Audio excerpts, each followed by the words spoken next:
Tomorrow is Yom HaShoah. People ask a question. Why did the Holocaust happen? Why did the Holocaust happen? Now, as I've said to you guys in the past, when people ask, where was God during the Holocaust, there's only one Torah-based answer, which is, what do you mean, where was God during the Holocaust? He's the one that did it.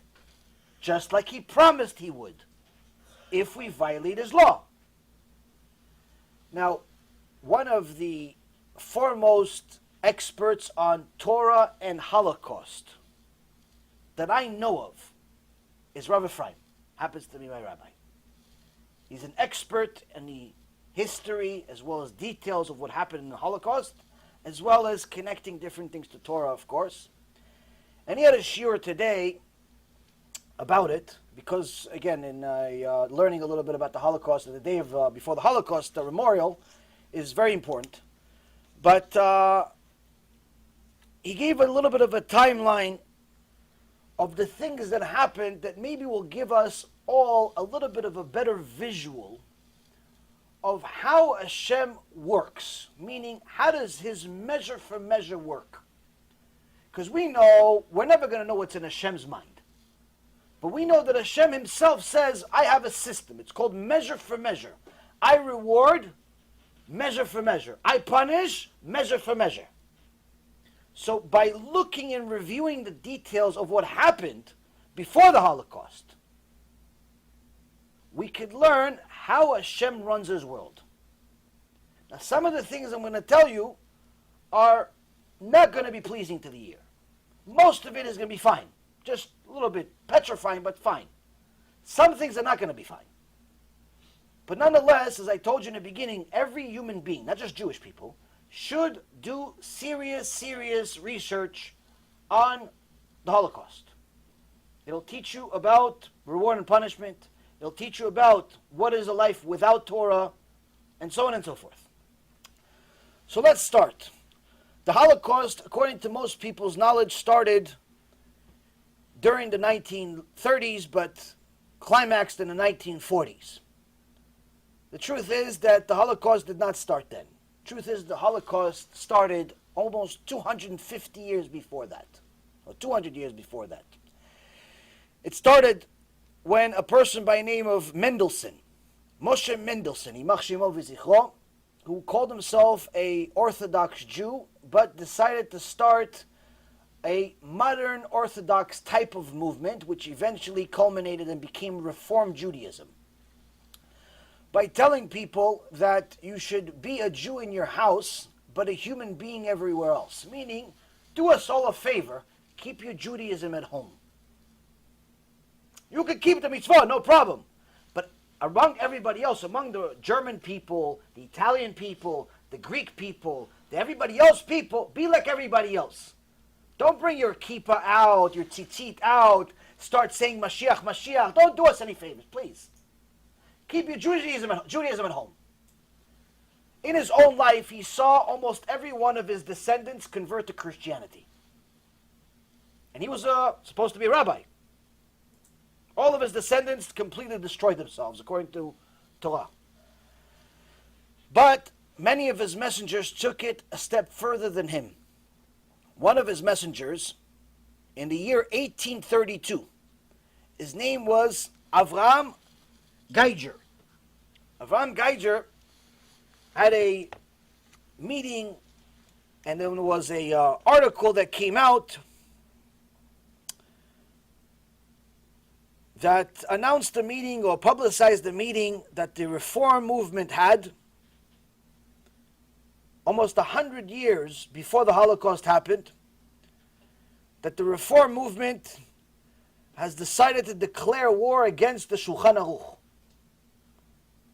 The body of work that Rabbi Yosef Karo, 500 years ago, put together, that took all the laws from the Torah, written Torah, the oral Torah, everything else, put in a body of law of what we follow as Judaism, what every Jew is obligated to follow. They declared war on it. How? By, in essence, putting a new law together and saying that from now on, you are allowed to intermarry. A Jew is allowed to marry a non-Jew. Not that it's difficult to overcome it. No, no. It's not that, oh, you'll get punished, but you're still going to be okay. No, no, no. You are now allowed, according to the Reformed Jews, you're allowed to marry. Jews and non-Jews are allowed to marry. It's mitzvah. In essence, they not only declared war against the Shulchan Aruch, against Judaism, against God, but more or less, they changed the Torah, they changed the religion altogether. Now, Arav Shlomo Wolbe, Alav Shalom, in his book, Ben Sheshet Le'asol, on page 78, writes something in regards to the Holocaust. And he writes a story about Rabbi Israel Misalant, 90 years before the Holocaust. Slightly after this meeting with the Reform rabbis, Rabbi Israel Misalant heard about what happened with these Reform people, and he heard that there's no separation in their Bet Knesset. He heard that they now have musical instruments in their Bet Knesset on Shabbat. He heard that now it's literally become a different religion. And he said the following: they put together a new Shulchan Aruch where they permitted intermarriage. The time will come and the Goim will come and also create a new Shulchan Aruch of their own, a new book of laws of their own. And the Goim, when they're going to write their own rule book, in their rule book, they're going to forbid intermarriage.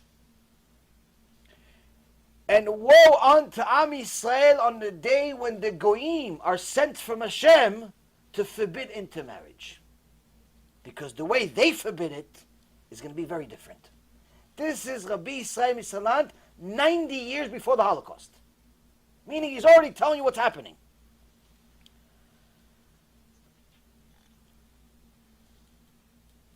The Reform people did not let this slow them down in any way, shape, or form. In 1930, one of the students of Rabbi Israel Misalant, his name was Chafetz Chaim. Chafetz Chaim was already 90 years old. World War II was recently over, completed. And he said, in a meeting with other rabbis, he talked about the end of times. And he said, Gog Magog,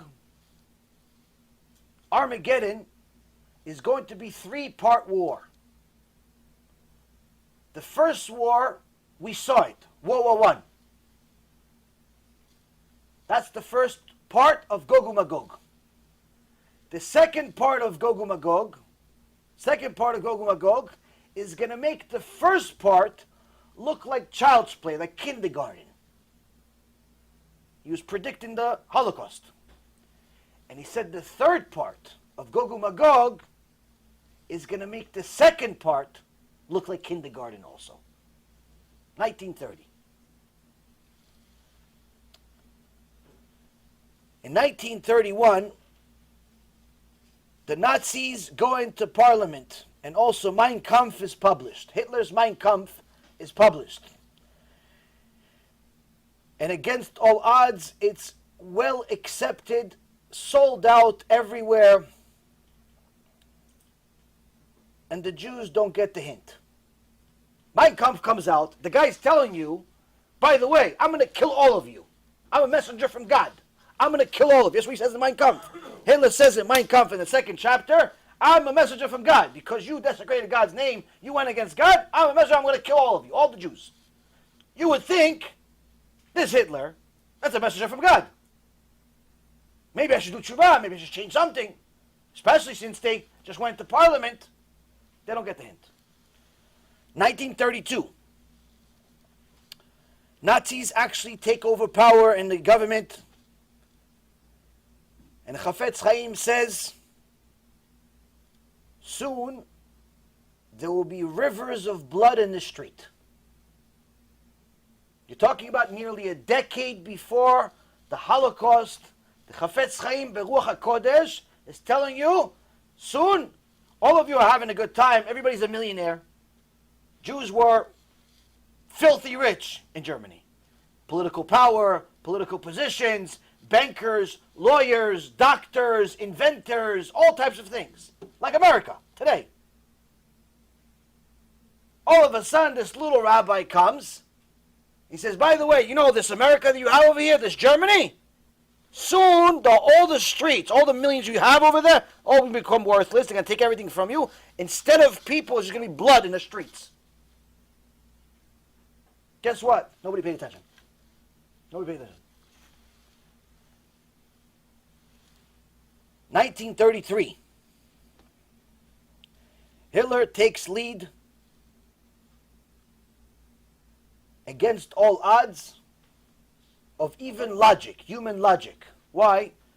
Hitler did not have any type of good lineage. He didn't have any connections. He didn't have any family members that were something. In fact, in his entire life, he never had a single job. The first time he ever collected a paycheck was as the leader of Germany. Like, that's the first time he ever had a paycheck. He never even worked at like a store, nothing. Complete and utter failure his entire life. First job, president. Makes no sense whatsoever. At that point, you should see, wait a minute.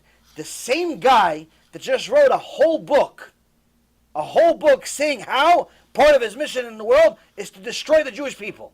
Same guy. Never had a job in his life. Same guy just wrote this book. He became the president. He became the prime minister. He became the guy in control that could actually do what he said in the book. Do tshuva, something. Nothing. Nothing. Jewish people still don't get the hint. When he was elected in 1933, the Reformed Jews published in a paper, the Hitler of Mein Kampf is not the Hitler that was elected. Meaning, he just wrote what he wrote in the Mein Kampf just for political stuff. Just, get people to like him, get people to... That's not really what... The guy that's the president now, the guy that's the leader now, no, he's a tzaddik. He's good. He's good with us. He's good with us. He didn't really mean to say what he said in the book. He didn't mean to. Well, Hitler proved this point very, very quickly, shortly after becoming a leader, still 1933. Passes a law. Germans are officially forbidden from doing business with Jews. And they made a one-day cherem on Jews. One-day prohibition. You're not allowed to open your business if you're a Jew.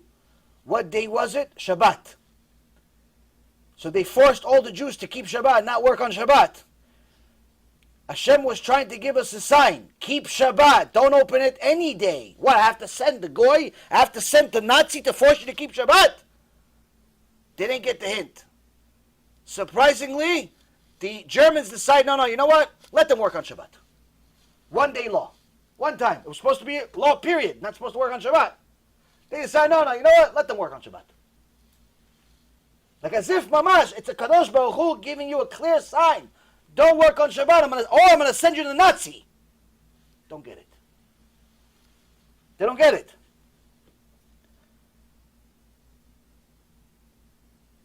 What Shabbat is it? Shabbat HaGadol. Parashat Shabbat HaGadol, 1933, where the Haftarah talks about being put on Cherem. What happened to Am Yisrael? They were put on Cherem. Mamash, you look at the parasha, you look at history, same thing. Unbelievable. Fast forward, April 1933, we're only talking about a few weeks. Parashat Tezriah, Parashat Metzorah, talks about how people that have impurity are thrown out of the camp. They have tzarat. Hitler creates a Gestapo. For what? They have one mission. separate the Jews from everybody else.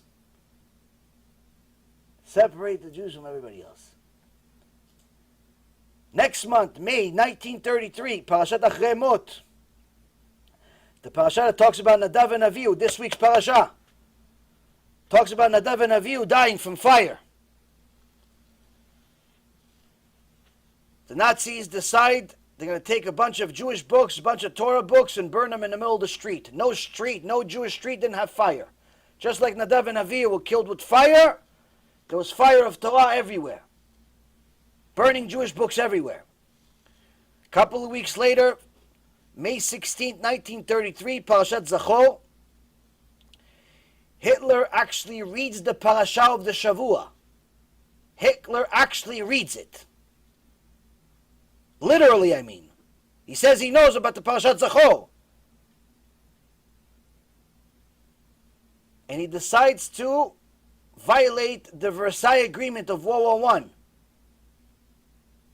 and build a Nazi army. What do we have in Zachor? We have Amalek. Parashat talks about Amalek. Amalek says, I'm back in business. I'm back in business. Fast forward, Parashat Bamidbar, we'll only talk about weeks later.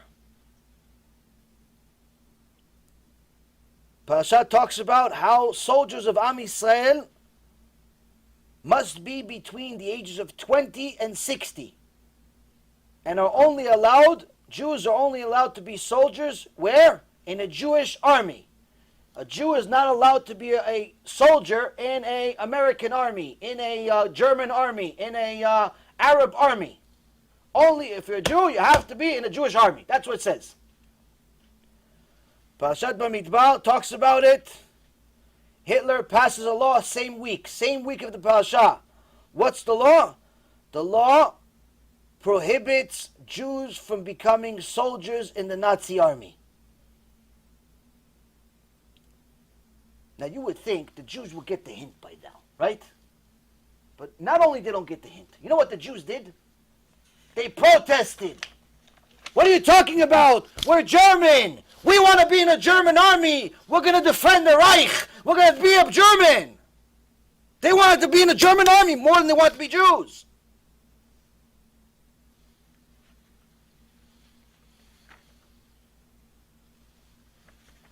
They don't get the point. They don't get the message. 1935, 1936.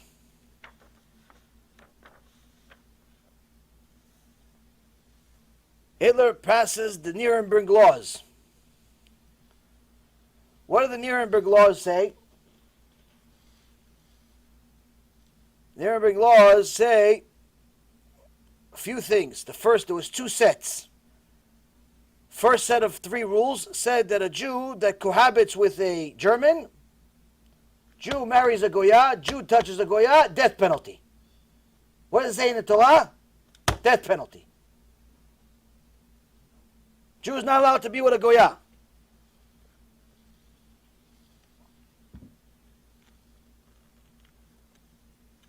Also says that a Jew is not allowed to have a servant that's younger than 45 years old, if he's a German.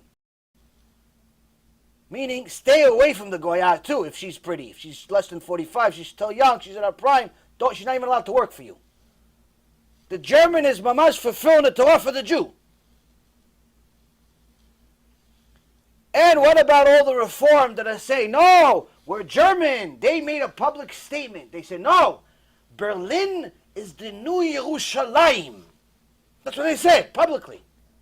Never in the history of Am Yisrael has Am Yisrael gone to such a low point of saying that some foreign city is the new Jerusalem. Even if we were sinners in every regard, we never did it. No normal American Jew says that New York or Washington or whatever is the new Jerusalem. Even if they hate Israel, they still don't say it. Back then we were, where do we get to? They said Berlin is the new Yerushalayim. Hashem says, I don't like when you say that.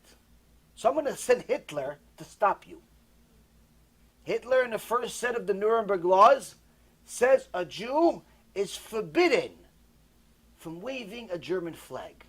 You are not a German. No matter how much you want to be a German, you're not a German. Yeah, but I'm already married to a Goya. My father's married to a Goya, and a Goya, 4 generations into marriage. You're still a Jew. Hitler says you're still a Jew. Why? Time to pay.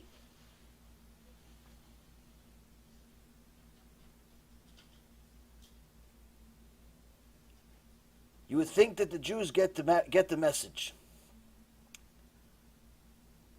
They don't get the message yet. Rav Wasserman, the Talmid of the Chafetz Chaim, comes out and tells people, look, we have prophets that talked about intermarriage. The intermarriage in certain parts of Europe and the world were extremely high.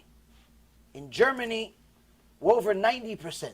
Other parts, lower, but nonetheless very high across the board. Similar, very similar to what we have today, by the way. Rav Wasserman Alav Shalom, one of the Talmidim of the Chafetz Chaim, he heard and he saw with his own eyes what the Chafetz Chaim was talking about. Chafetz Chaim told him, listen, soon you're going to see blood in the streets. Years before that, he says, soon you're going to see a war much worse than World War I. Rav Wasserman was seeing this all come to life. He saw this happening. He says, please, listen to the Torah.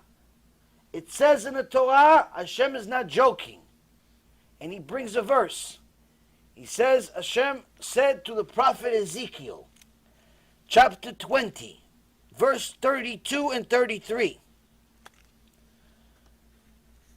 Hashem says, and for what enters your mind, it shall not be. HaKadosh Baruch Hu talks to Am Yisrael. He says, you have an idea in your mind. You have a plan in your mind. It's not going to happen, I'm telling you. Why? What's this plan? What are you saying? That we will be like the other nations? Like the families of the lands to worship wood and stone? What? You want to be like the Goyim? You want to be a German? You want to marry the Germans? You want to marry the Americans? You want to marry the Arabs? You want to marry the Christians? You want to be like them? HaKadosh Baruch Hu says to Ezekiel, tell them, it's not going to happen. And I'm going to give you a promise, he says. As I live, the word of the Lord Hashem, meaning I swear, Hashem swears in his own name, danger, danger, danger. HaKadosh Baruch Hu writes, I swear in my own name. I will rule over you with a strong hand, with an outstretched arm, and with an outpoured wrath. Biyad chazaka, bezoa netuya, ubechama shfucha. HaKadosh Baruch Hu tells Am Yisrael forever, your idea of being a German, an American, an Arab, an Italian, or whatever it is that you want to be, it's not going to happen. One way or another, I'm going to rule over you. It's going to be with a strong arm. It's going to be with a outstretched arm. It's going to be with wrath. So Rav Wasserman Alav Shalom says, look, strong arm we already saw. Look what happened to us in the Beit HaMikdash. Outstretched arm, look what happened to us over the last 2,000 years, the Spanish Inquisitions, the pogroms, World War I, all this stuff. We saw it. You're still intermarrying. You're still going with Goyot. Are you really trying to get Hashem to rule over us with wrath too? Must he fulfill the rest of the verse? He already did the first two, Ribono Shel Olam. He already did the first two. Must you force his hand to do it with wrath also? Make it even worse than the first 2 times. Rav Wasserman cries. Chafetz Chaim cries. Chachamim cry to Am Yisrael. Nobody answers.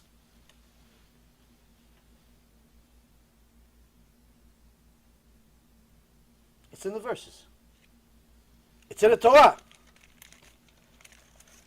The Chachamim continue. Please wake up. Please wake up. If that wasn't enough, he brings them another verse. He says, look what it says in our Torah. HaKadosh Baruch Hu said to Ezra, Ezra was Kodesh Kodashim. Maybe you didn't understand the message the first time I told you, so he told it to a later prophet. He said it to Ezra. Chapter 9, verse 14, verse 13 and 14. HaKadosh Baruch Hu is having a conversation with Ezra. Why? There's a lot of intermarriage. The time of Ezra. So Ezra says, you, our God, have withheld retribution to less than our iniquities deserve, and have granted us this remnant. Ezra is telling Hashem, technically Hashem, we made a lot of problems for you, we did a lot of horrible things, but you didn't really punish us enough. Thank you. We appreciate it. Because really, we deserve a lot worse.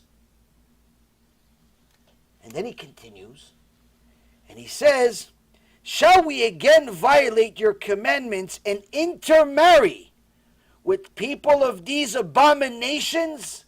We're going to continue marrying the Christians. We're going to continue marrying the Goyot, the Goyim. We're going to continue doing them. If we continue them, surely you will become enraged at us until our destruction is without remnant or even a single survivor. If you didn't understand Ezekiel's message, you don't have to. It's okay, no problem. Ezra speaks literally. He says, Hashem, if we continue intermarrying, for sure you're going to destroy us until there's nothing left of us.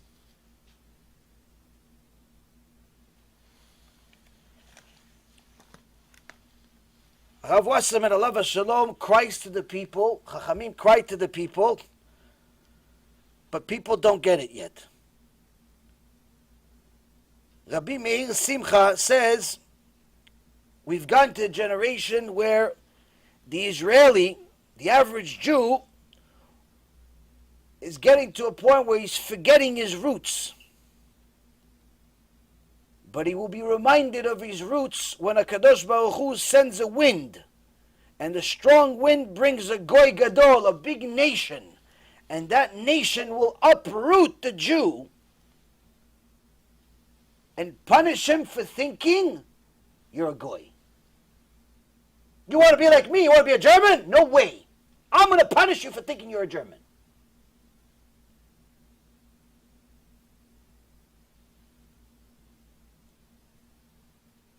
If that wasn't clear enough, second set of rules, 49 rules came out by Germany, Nazi Germany in 1938. Second set of Nuremberg laws brings 49 laws. The worst laws ever existing in creation for Am Yisrael, but the best ones too. As clear a message as anyone could ever get. This is from HaKadosh Baruch Hu. Time's running out. One of the rules is, you still want to be a German after all the hate, after all the stuff that we're doing? We burned the Batei Knesset, we did this, we did... Oh, the Germans, they're just destroying Am Yisrael, but it's still like, not the worst yet. Not enough. New law. From now on, all Jews, I don't care if it's fourth generation Nazi Germany says. All Jews, male, are called Israel. Female, Sarah. Stop calling yourself Gearing and Meering and Teering, all these German names. You're not Stephen, and you're not Matthew, and you're not Paul. You are a Jew. A Jew is Israel or Sarah. The Germans made the law, not the Torah. German made the rule. You figure, you know what? Chatanu, Avinu, Pashanu, enough. Enough's enough. Enough's enough. Why? Because we all know that the Egyptians, they made a lot, the same exact thing happened in Egypt. But HaKadosh Baruch Hu saved us. Why? Because we didn't change our clothes, we didn't change our language, we didn't change our name. In Germany, we changed our clothes, we started dressing like Goyim. We changed our language. We didn't want to speak Hebrew anymore. We wanted to speak German. We wanted to speak Italian. We wanted to speak everything else except Yiddish or Hebrew. So HaKadosh Baruch Hu says, okay, you know what? Why don't you at least keep your names, Ribono Shel Olam? Keep your names, at least. Stop calling yourself a German name. Still that we can do? He says, okay, so I'll make the German, I'll make the Nazi, I'll make Hitler, make a law. From now on, your name is Israel. From now on, your name is Sarah.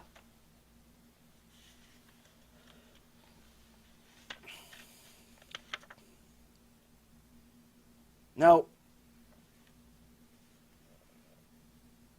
in 1938, Germany, Nazi Germany, Hitler decides to go to Austria. And they join forces. Everybody stays quiet as if it didn't happen. Amalek just joined forces. Last piece of the puzzle.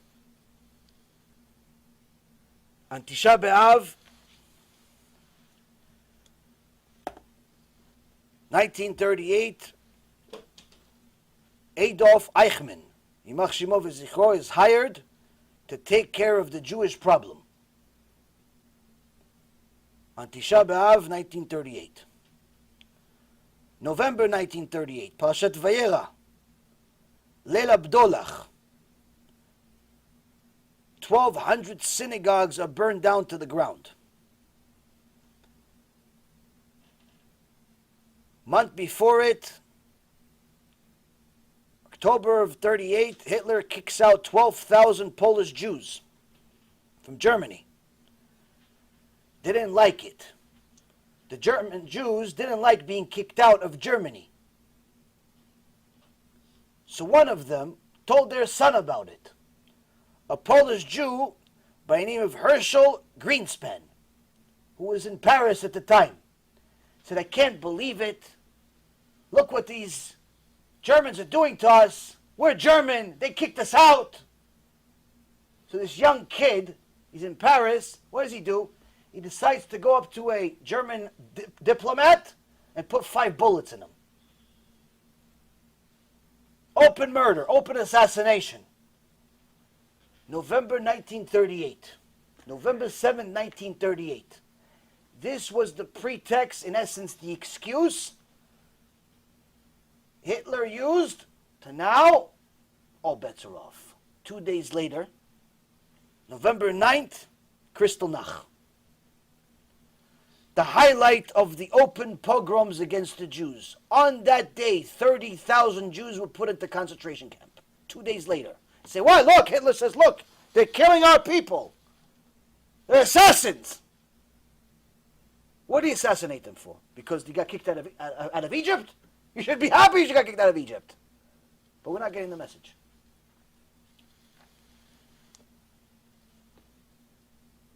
Kristallnacht happens. They burn synagogues.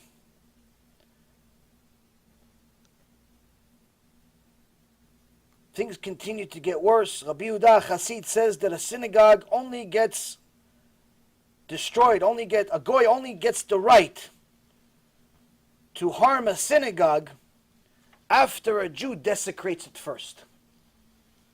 If the synagogue is holy, no goy can ever harm it. If the synagogue was destroyed, that's because a Jew harmed it first. 98% of the synagogues in Germany, the ones that were destroyed, 98% were all Reform synagogues, temples. 98%. Yeah, you have a constant chilul Hashem, constant desecration of Hashem in that synagogue. Why would Hashem allow it to stay?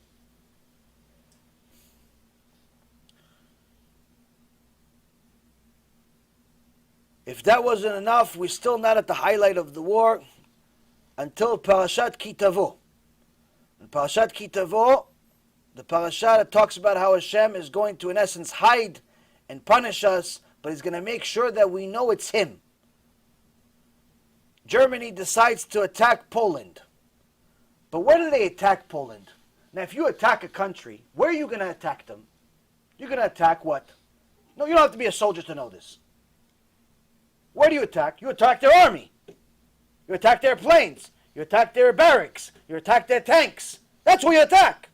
Why? Because if you don't attack their army, their barracks, they're going to attack you back. So first, if you're already going to attack, you're going to surprise them. What you're going to do? Ruin their ability to retaliate. Hashem could not make it more obvious, at least from our perspective, Baruch Hashem, 70 years later. The Germans attack Poland. Where do they attack? civilian Jewish communities only. Now, you're going to say, wait, there was 3.5 million Jews there. Yeah, but there's also millions and millions of just Polish, Goyim. If you're going to say, okay, kill the Jews, okay, kill some Goyim too. No, at least 50-50. Kill some Goyim, kill some Jews, fine, okay, no, at least that's logically would make sense. HaKadosh Baruch Hu says, no, this is your punishment. Because other people, because of this, because of that, all types of things. But we're not judging anybody. But we see clearly how HaKadosh Baruch Hu works measure for measure. The wicked got their punishment, and unfortunately the righteous got a punishment for the wicked. Why? Many reasons. Gemara says in Masechet Shabbat, the rabbis got punishment at the time of the Beit HaMikdash. Why? They didn't rebuke people. They didn't tell them to go do tshuva. I don't know who, what, when, and how. All I know is I'm reading to you what it says.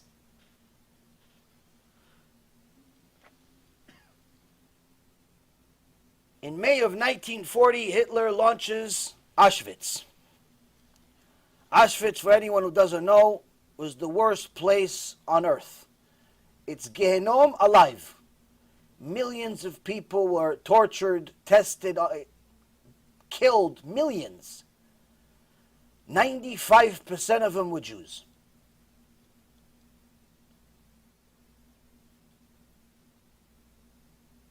Same parasha that Hashem says, I will destroy your idolatry. I will destroy the things that you replaced me with.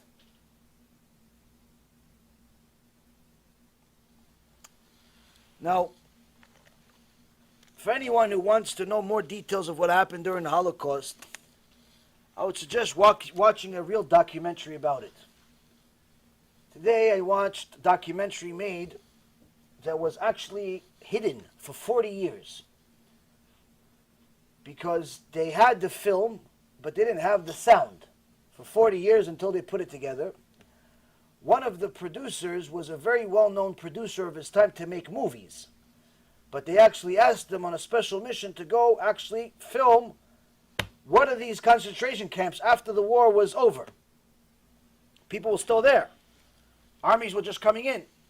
His name was Alfred Hitchcock. And he went, and this is not a movie, this is documentary. He's filming actual things.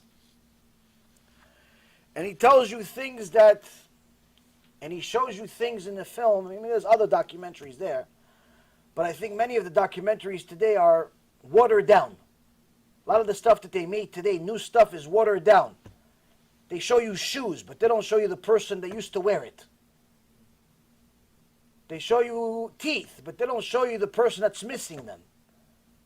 They show you stuff, but they show you the cans of gas that they used to kill millions of Jews, but they don't show you the bodies. You want to get a real Musar lesson? Watch the bodies. Watch what it looks like. And you'll see some horrible stuff, Rabotai. But I recommend that every person should watch this at least once in their life. HaKadosh Baruch Hu says, you're not allowed to have a tattoo as a Jew. You're not allowed to have, you're a Jew, you're not allowed to put a tattoo on. If a Jew didn't want to listen to HaKadosh Baruch Hu and he still put on a tattoo, it seems like the measure for measure punishment for that, according to this documentary, was relatively obvious. The Nazis decided that if they liked the tattoo that's on the Jew, they would just simply peel his skin and make some type of furniture with his skin now. A lamp, in addition to a sofa, something. Depends how big the tattoo was. And they'd sell it in the open market. He shows you a table full of human skin tattoo, but it's now a lamp. Now it's something else, but human skin tattoo. They show you what they did, Hashem Yachem, to people, how they tortured them. Good people, bad people, Jews, non-Jews. Millions of people. Millions of people I mean, the level of suffering that these people endured. I mean, you see the bodies that literally they're burying them in these huge holes, 5, 6, 10,000 people in one hole. And they're carrying the bodies like it's like it's a doll. And you see the expression on these dead people, it mamash takes the life out of you.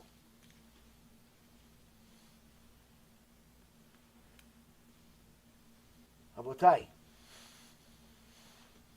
one message that I think every single person should be able to get from seeing a real serious documentary about the Holocaust that shows you the bodies, the living ones that look dead, the dead ones that look alive, shows you, you're going to get to one conclusion.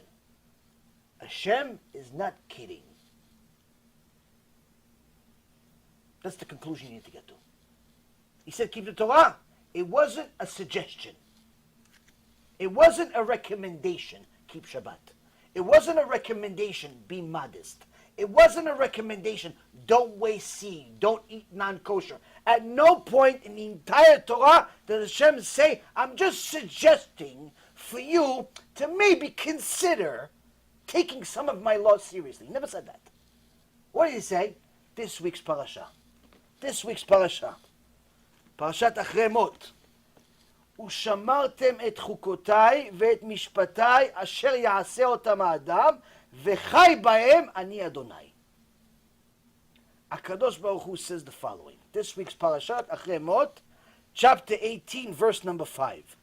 You shall observe my decrees and my laws, which man shall carry out and by which he shall live. I am Hashem. It's not a suggestion. He's saying these laws, observe them. These decrees, observe them. Carry them out, follow them. Why? That way you'll live. Why? I'm God. I decide if you live or die. Very simple. This week's parasha. Same week parasha of Holocaust Memorial. Same week parasha of what we need to learn, a lot of things. Rabotai, I know you don't like to hear this stuff. And trust me when I tell you, I don't really like telling you it. Trust me when I tell you, I don't really like to learn any of this stuff. I hate it, actually. I despise it. But I have to. And the reason why is because our Chachamim, our Nevi'im, our Torah warned us that what we saw in World War I, what we saw in World War II, it's going to happen again.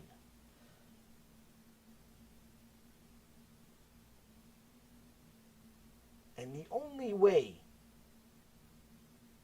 that anyone here, anyone watching, has a remote chance of having a Kadosh Baruch Hu protect them from suffering, from agony, from the horrors that you're going to see in the film or that you heard today, is by clinging to HaKadosh Baruch Hu. People thought they were smarter than Hashem. They wanted to ignore Him.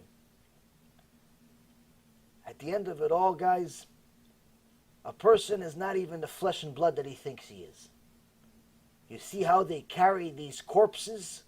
These poor people starved to death.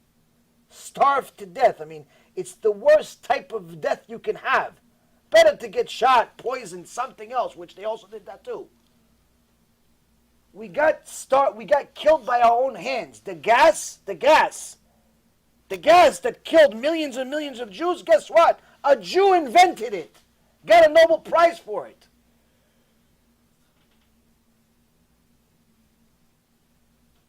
Do you understand? Stop it! It's not your living room.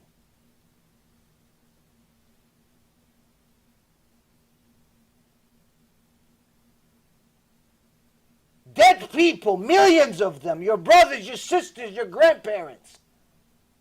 Do you understand? Do you understand it's not a joke? Do you understand it's not something to yawn over? Watch it, please. Please do me a favor. Watch it. I have it on my playlist on Facebook. I have it on Facebook, on YouTube. I have a playlist of some of my lectures about the Holocaust. It's called Holocaust Research. It has some of my lectures on the Holocaust, which this one will be included in. But more importantly, it also has a documentary about the Holocaust. Please watch it. You should know what happened. You should see it with your own eyes. It's going to ruin you, but it's going to help you. If you know that HaKadosh Baruch Hu can do this, you don't need to ask about Gehenom anymore. You're never going to have to ask about Gehenom. You can see Gehenom in real life. It's horrible. I've watched it before, I watched it again, and every single time it ruins me for days, for months. I cry, I can't sleep. It's the worst thing on earth. But I know at the end of every single time, Ishtabach Shemo La'ad, HaKadosh Baruch Hu is not kidding. That means I have a mission in the world. I'm trying to literally save neshamot from that happening to them. That gives me a purpose in life. That gives me a reason to continue. With all the problems and the headaches and the haters and the people are going to send me messages, oh, you're not sensitive, oh, you're not this, oh, you're not that, why, who, what, when, I care less. Why? I know that the Gedolei Ador, Rav Wasserman, Chafetz Chaim, all of the Gedolim in that generation did the same thing. If I could save one person, that's fantastic. If I could save 1,000, fantastic. If I could save millions, even better. But I'll die trying. Rabotai, all the things we say in the Shurim, they're all great. This is one of those times where a person needs to reflect a little bit. I'm not saying become a rabbi tomorrow. I'm not saying become a rabbanit, Sarah Imenu. I'm just saying, realize that there are eyes that are watching you. HaKadosh Baruch Hu is watching you, and He's not recommending you follow the Torah. He's commanding. So start with something. Start with something. Do something that you're not doing now. Do something you're not doing now. Take something seriously. Take this day as a day. You know what? 6 million of our brothers and sisters were murdered in cold blood. You could see the visual of it. You could literally see the film of bodies, millions of bodies being gathered like rats. You can see it. With your own eyes, you can see this happening. Say, you know what? This happened. HaKadosh Baruch Hu did this. I can't mess with him anymore. Let me try to do something. Say, you know what? Hashem, I can't be a rabbi tomorrow. Hashem, I can't be Sarah Imenu tomorrow. But I can do something. I give a little tzedakah. I can put on more modest clothes. I keep Shabbat. I can do something, for heaven's sake. Something. And then build from there. Build from there. And you'll see. You start enjoying that something. And you're going to want more. And eventually, you're going to love HaKadosh Baruch Hu more than anything in the world. To the extent that the whole week, you're going to look forward for only one thing. Shabbat. The whole week, you're going to look forward to learn Torah. The whole week, you're going to look forward to the next time you could talk to Hashem. The whole week, you're going to look at people and say, that's a potential customer. What, for your business? No. To get him too close to Hashem. You're going to look at people and say, I could save him, I could save her, I could save him, I could save her. Why? I don't want that bad stuff to happen to them. I don't care if they're Chabad, or they are Breslev, or they're Reform, or they're conservative, or they're secular, or they're Zion. I care less. You're a Jew, I'm going to try to help you. As long as you're willing to accept the help. You don't want the help, there's nothing I can do. My arms are tied. But Rabotai, you have to do something. First save yourself. Then you start saving the people around you. Then you start saving more and more and more. But please, please, take this stuff seriously. Because I'm telling you, it's so awful if you don't.